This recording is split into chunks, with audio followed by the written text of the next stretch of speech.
ये फोटो देखिए जरा, ये मोदी की जम्मू कश्मीर में पड़ने वाली डोडा की रैली की तस्वीर है। मोदी का भाषण चल रहा है, कुछ लोग आपस में मस्त हैं, कुछ लोग फोन पर मस्त हैं। और ये हाल तब है जब मोदी जम्मू से सटे डोडा में रैली कर रहे थे। कश्मीर में रैली करते तो पता नहीं क्या रिएक्शन होता। पता नहीं ऐसा क्यों है दोस्तों कि मोदी चुनाव आते ही जो कुछ भी बोलते हैं झूठ ही बोलते हैं। 2024 के चुनाव में आपने देखा कि भाई साहब नॉन बायोलॉजिकल भगवान के भेजे गए दूत बन गए थे। 3 राज्यों में चुनाव है, मोदी ने फिर से वही सब शुरू कर दिया है। और एक बात और बता दूं दोस्तों, जिस तरह से ये इतिहास में लिखा गया है कि अयोध्या में इतना प्रोपेगेंडा करने के बाद भी बीजेपी चुनाव हार गई, उसी तरह ही कश्मीर के नाम पर पूरे देश में वोट मांगने के बाद जब बीजेपी कश्मीर में चुनाव लड़ने पहुंची तो 28 सीटों पर चुनाव लड़ने की उसकी हिम्मत ही नहीं हुई। एक तो मोदी को हार का डर सता रहा है, दूसरी तरफ जब मोदी हिम्मत करके रैली किए तो डोडा में अपने पहले भाषण में कहा कि कांग्रेस जेल में भेजने के लिए सरकार बनाना चाहती है। बोले हमने 3 बार सरकार बनाई, हमने सरकार लोगों को जेल में डालने के लिए नहीं चलाई। उन्होंने क्या कहा, उनका अहंकार देखिए, अगर हमें 20 सीटें ज्यादा आती तो ये मोदी समेत बीजेपी के सब नेता जेल में होते। क्या आप लोगों को जेल में भेजने के लिए सरकार बनाना चाहते हो कि जनता जनार्दन का भला करने के लिए सरकार बनाना चाहते हो? क्या यही एक एजेंडा है क्या आपका? 2014, 2019, 2024 60 साल के बाद 3 बार देश की जनता ने हमें सेवा करने का मौका दिया, लेकिन हम सरकार लोगों को जेल में डालने के लिए नहीं चलाते हैं। हम सरकार देश में भ्रष्टाचार को नष्ट करने के लिए चलाते हैं। हम सरकार देश के सामान्य मानव की भलाई के लिए चलाते हैं। इन्होंने आते ही उमर खालिद को जेल में डाला, याद है ना? 2024 से पहले केजरीवाल को जेल में डाला।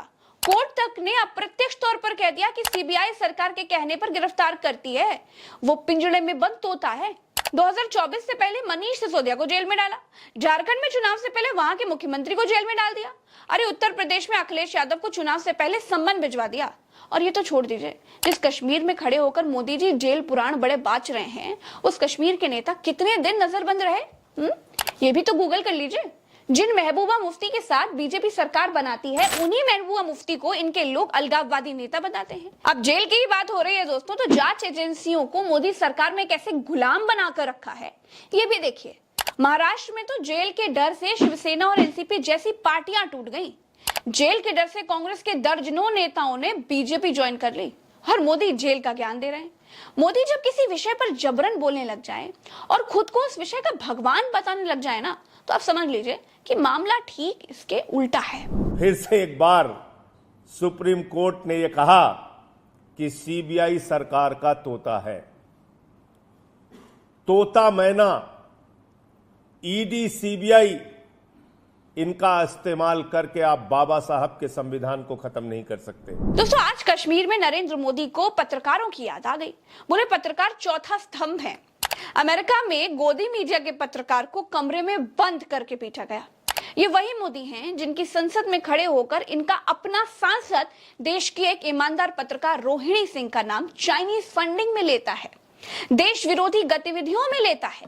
इनका अपना सांसद एक देशभक्त ईमानदार पत्रकार को बदनाम करने की कोशिश संसद में खड़े होकर करता है, तब मोदी के मुंह से थूक तक नहीं निकलता। लेकिन गोदी मीडिया के पत्रकारों के लिए मोदी रैली में भाषण दे रहे हैं। क्यों जानते हैं? क्योंकि गोदी मीडिया इनकी अपनी मीडिया है भाई। जो इनके गुण गाएगा वही तो देशभक्त कहलाएगा। भारत में मोदी की ही सरकार दाल में पानी ज्यादा है, ये खबर दिखाने वाले पत्रकार को जेल में डाल देती है। सरकार के कांड दिखाने पर पत्रकारों पर इनकी सरकार एफआईआर दर्ज कर देती है। मोदी किस मुंह से पत्रकारों की बात कर रहे हैं जी? सबसे ज्यादा पत्रकारों पर दबाव भाजपा सरकार ने बनाया। यहां तक कि ये लोग स्वतंत्र पत्रकारिता का गला घोटने के लिए ब्रॉडकास्ट बिल तक लेकर के आ रहे थे। वो तो भला हो देश की जनता का जिन्होंने इनको बैसाखियों पर फेंक दिया, वरना ये न जाने क्या क्या करते। एक खबर पड़ी, अमेरिका गए हुए भारत के एक अखबार के प्रतिनिधि को अमेरिका में जिस प्रकार उसके साथ जुल्म किया गया, उसने अपनी पूरी कहानी पब्लिक के सामने रख दी।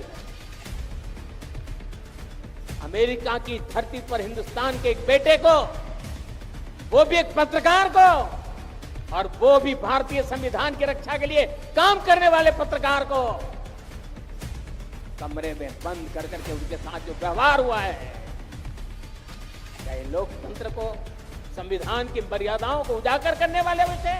भारत में संविधान को मानने वालों ने नरेंद्र मोदी को ऐसा झटका दिया, ऐसा करंट दिया है कि अब मोदी को सपने में भी संविधान दिखाई देता है। मोदी के अपने सांसद, अपने नेता चुनाव संविधान बदलने के लिए लड़ रहे थे, तब मोदी जी के मुंह से थूक तक नहीं निकल रहा था कि भाई हमारे सारे नेता झूठे हैं, मैं सच्चा हूं, हम संविधान में बदलाव कतई नहीं करेंगे। लोगों ने संविधान बदलने वालों को सत्ता से बाहर का रास्ता दिखा दिया। मोदी बैसाखियों पर आ गए, तब से संविधान का ऐसा सदमा लगा है कि हर रैली में मोदी संविधान का जिक्र जरूर जरूर जरूर करते हैं। आपने देखा है आजकल ये लोग संविधान को अपनी जेब में रखते हैं। संविधान की किताब कोई सम्मान नहीं, जेब में रख दो। और ये दिखावा क्यों कर रहे हैं? अपने काले कारनामों को छिपाने के लिए कर रहे हैं। हकीकत क्या है? ये जम्मू कश्मीर का बच्चा बच्चा जानता है। संविधान को जेब में रखने से उसका अपमान कैसे होता है? क्या पर्स में भगवान की फोटो रखने से अपमान होता है? क्या गले में भगवान या फिर अल्लाह का या फिर जीसस का लॉकेट पहनने से उनका अपमान हो जाता है? तो फिर संविधान जेब में रखने से संविधान का अपमान कैसे हो गया? कुछ भी, मतलब कुछ भी। ना मोदी को समझ में आ रहा है कि कश्मीर में कैसा भड़काऊ भाषण दिया जाए भैया, ना मोदी के लेखक को समझ में आ रहा होगा कि क्या लिखा जाए। मोदी का कश्मीर में दिया गया भाषण पूरा उलझा हुआ था दोस्तों। ऐसा लग रहा था कि मोदी कश्मीर में भाषण देने नहीं आए, बल्कि 2024 में मिली हार की खिसियाहट मिटा रहे हैं। कभी संविधान की बात, कभी पूर्ण राज्य के दर्जे की बात। पता नहीं क्यों मोदी यहाँ ये बात नहीं कह रहे थे कि अगर कांग्रेस जीती तो वो आपकी भैंस खोल ले जाएगी, वो आपका मंगलसूत्र छीन लेगी। चीची भैया, कांग्रेस वाले तो मांस खाते हैं, मांस खाने वालों को वोट मत देना, उनको मत जिताओ। कश्मीर में मोदी कह क्या रहे थे, बोल क्या रहे थे, ये तो ना उनको समझ में आ रहा था, ना ही उनके लेखक को समझ में आया कि कश्मीर के लिए कौन सा उल्टा पुल्टा नॉन बायोलॉजिकल टाइप का भाषण लिखा जाए। भाजपा एक ऐसा जम्मू कश्मीर बनाने जा रही है जो जम्मू कश्मीर टेरर फ्री होगा और टूरिस्ट के लिए स्वर्ग होगा। दोस्तों, भाजपा ने देश में 100 स्मार्ट सिटी बनाई है। अब कहां है किसी को नहीं मालूम, वो आंखों से दिखाई नहीं देती। भाजपा ने किसानों की आमदनी भी दोगुनी कर दी है, लेकिन किसकी दोगुनी हुई किसी को नहीं मालूम। भाजपा ने बहुत कुछ बना दिया है, जैसे बाकी देश में बनाया है ना, बिल्कुल वैसे झांसा अब कश्मीर को भी दिया जा रहा है। महबूबा मुफ्ती के साथ मोदी की पार्टी सरकार चला चुकी है। जम्मू कश्मीर को टूरिस्ट के लिए स्वर्ग क्यों नहीं बना पाए भाई? तब मोदी 10 साल से सत्ता में है, लेकिन आज तक कश्मीर को टेररिस्ट फ्री नहीं बना पाए। एक बात और बता दूं, कश्मीर के बगल में ही लद्दाख है ना, वहां के लोग और सोनम वांगचुक महीनों से भयंकर ठंड में धरने पर थे। वो अपने लद्दाख को पूर्ण राज्य का दर्जा दिलाना चाहते थे। संस्कृति और पर्यावरण बचाने की बात कहकर वो धरने पर बैठे थे। क्लाइमेट फास्ट नाम से वो आंदोलन चल रहा था। दोस्तों, जब मैग्सेसे अवार्ड विनर, पर्यावरणविद, शिक्षा सुधारक और सामाजिक कार्यकर्ता सोनम वांगचुक जैसों की बात मोदी ने नहीं सुनी, वो महीनों बर्फ में बैठे रहे, महीनों बर्फ में बैठे बीत गए। कश्मीर को पूर्ण राज्य की दर्जा देने की बात उन्होंने बोली थी, इसकी मांग कर रहे थे, वो तक मोदी नहीं दे पाए, तो अब क्या? लेकिन जहां चुनाव है उनको झांसा जरूर दे रहे हैं नरेंद्र मोदी। एक छोटी सी सड़क बनवानी हो, पानी की टंकी बनवानी हो, आपको आंदोलन किए बिना, पुलिस की लाठी खाए बिना कोई सुनने को तैयार नहीं था। कई साल लग जाते थे, लेकिन कुछ नहीं होता था। मेडिकल कॉलेज, इंजीनियरिंग कॉलेज, ये सब खुलना तो यहां किसी बड़े सपने से कम नहीं था। आज जब आप यहां से घर जाइएगा तो इत्मीनान से जरूर सोचिएगा कि क्यों आपके बच्चों को। दोस्तों, जम्मू कश्मीर, झारखंड और हरियाणा में बीजेपी की हालत बहुत टाइट है। मोदी अपने राजनीतिक करियर के ढलान पर हैं। 10 साल में मोदी समर्थक और उनके विरोधी भी एक बात समझ चुके हैं कि मोदी की करनी और कथनी में बहुत बड़ा अंतर है। मोदी वोट के लिए रैलियों में कुछ भी बोल सकते हैं, कुछ भी कह सकते हैं। मोदी ही एक अकेले ऐसे नेता हैं जिनकी बातों का कोई मोल नहीं है। वो जो बात कहते हैं, अमित शाह उसको कभी भी जुमला कह सकते हैं। झूठ तो खैर मोदी जी का अति प्रिय साथी है ही। अभी के लिए इतना ही, मुझे दीजिए इजाजत, फिर मिलेंगे नई वीडियो में।